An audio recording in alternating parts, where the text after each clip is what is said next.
Hey all, it's WebCamParrot here, to talk about a relatively unknown, if thematic matchup between Doctor Strange and Mordru, two characters I have done videos on in the past. Mordru as the evil wizard ruling a galactic empire in the 30th century is exactly the kind of bizarre and insanely powerful foe that Strange would often fight in his own comics, and his name is very similar to Strange's rival, Baron Mordo, so it just works. First, I'm going to go over classic Doctor Strange vs Pre Crisis Mordru, including Glorithverse, and then briefly, at the end, I'll cover the strongest amped versions of Doctor Strange vs Rebirth Mordru. To start with, I want to cover Pre Crisis Mordru, who is seen as effectively the most dangerous villain that the Legion of Superheroes would ever have to face, with his magic powers being seen as greater than the entire Legion's powers combined, including powerful characters like the Daxamite Mon-El and a young Superman. On another occasion, he also notably performed better against Rond Vidar than Superboy Prime did, to the point of being vastly more powerful than him and calling the Green Lantern Ring an irrelevant relic compared to his magic. He has been stated powerful enough to bind an entire universe to his will, and was able to take on the combined might of the Pre-Crisis Justice League, the Legion of Superheroes, and the Justice Society of America at the same time, defeating them all in one shot casually, who have plenty of their own universal feats as well. It was even stated that an entire planet of sorcerers just as strong as Dr. Fate failed to defeat him together. That's roughly billions, if not more times powerful than Silverage Fate. However, I have to say, in terms of straight-up destructive power, classic Strange definitely has the edge here. He's fought on par with Dormammu, who rules and maintains the Dark Dimension with his own power, a realm that contains infinite universes, and Strange, had he the inclination to do so, could have also turned his own universe into a Dark Dimension as well. And although definitely less impressive, he has defeated Mephisto in his own realm with ease. Pre-Crisis Mordru may have the straight-up attack potency to destroy billions of universes, but Strange is on the scale of infinite universes, and so they shouldn't really be compared in this way. On top of this, Strange's spells directly affect and shatter the soul, so if he actually manages to hit Mordru with an attack, it's certainly over for him. Of course, Mordru has his own protection against soul-based attacks, just not on this level. But I wouldn't be doing this video if it wasn't more complicated than this. I mean, we can't just have Strange one-shotting Mordru, right? There has to be more to this. So what about speed? Those of you who have watched my recent Doctor Strange video will know that he has numerous instances of travelling through time with his speed alone, and as such, qualifies for a type of speed beyond typical finite measurements we'd call immeasurable speed. But it's even more clear for Mordru, as not only does he scale to characters like Silverage Barry Allen and Superman, who have travelled through time with their speed on several occasions, but he has also done so himself, like on one instance when he blitzed the entire GSA and Justice League at the same time, with a hand that he reached through time to grab them with and pull them into the 30th century. These time travel capabilities also mean that Strange won't be able to use his time travel based abilities on Mordru, as he can simply return to the appropriate time or ignore something like time stop entirely. This isn't strictly true for Strange, however, as Mordru is able to lock down certain time periods, preventing anyone from leaving with their time travel, meaning that he could leave Strange stranded or travel to another time period to buy himself some breathing room. I would say that he could just travel back through time and defeat Strange as an infant or something, but Strange actually has a spell that prevents him from being affected by time travel paradoxes.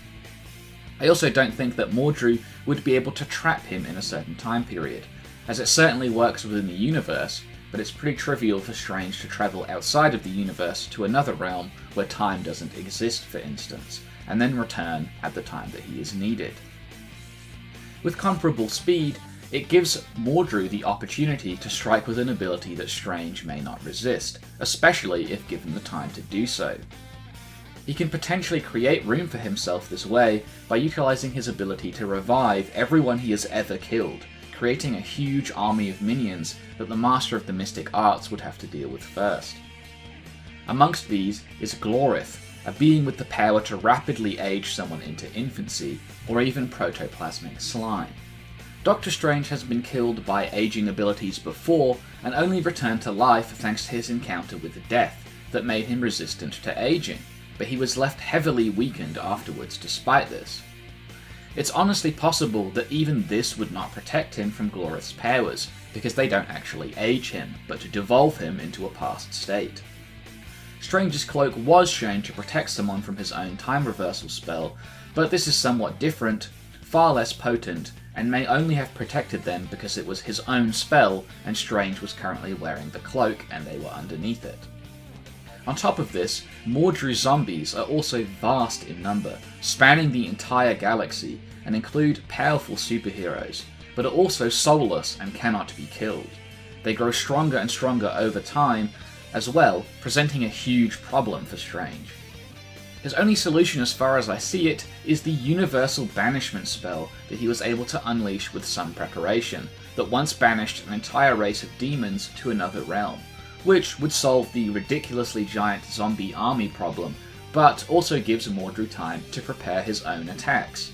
And this banishment spell, or other forms of banishment, won't work on Mordru, as he can even travel between the universe and the God Sphere, far beyond the range of any of Strange's banishment spells. One such option would be his sealing, which was powerful enough to trap powerhouses like Silverage Superman, Alan Scott, and Hal Jordan.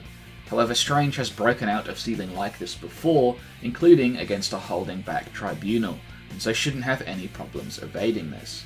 Not just that, but he also has his own sealing, something that Mordru has a phobia of and is critically and specifically weak to. His last true and most potent resort is going to be Power Drain, which is most definitely one of his preferred methods, and is something that Mordru likes to use often. His entire home planet of Sorcerer's World, and the population of Dr. Fate level sorcerers there, all had their powers drained by Mordru, as well as when he drained Connectrix and her entire universe of all its magic through its connection to her casually. This draining effect has been shown to be so powerful that it works on Infinite Man, a cosmic mutant and representation of the entire time stream, that, even in a weaker state, was considered equal to Darkseid. He would eventually grow to be the equal of Time Trapper, a cosmic entity who has the power to end all of creation in his own right, and someone I have covered in a video before. This is absolutely something completely beyond the scale of Strange's ability to withstand, and he would not only find himself, but his entire universe devoid of magic after Mordru uses this power. Strange, however, has a similar power drain ability, even if it isn't quite on the same scale, that even worked on a powerful being like the angel Ariok. But its potency shouldn't matter too much, as it's more of a whoever strikes first situation. Which means that this battle, as I see it, largely comes down to intelligence gathering and forewarning. Who has the appropriate information to know where their opponent's weaknesses lie? Now, Pre Crisis Mordru is certainly capable in this regard, spreading disinformation with illusions and scrying into other regions of the universes at will. He even seems to be cosmically aware of things going on from different timelines, even when he has no business knowing them otherwise. But Strange has vastly superior abilities in this area, being able to look into other dimensions beyond the multiverse, and with the Eye of Agamotto, he would be able to see through any lies or illusions. Mordru is certainly an excellent manipulator, and is probably smarter than Strange overall. He stricked his way to the top of an entire planet of sorcerers, and has hundreds of years more experience than the Doctor.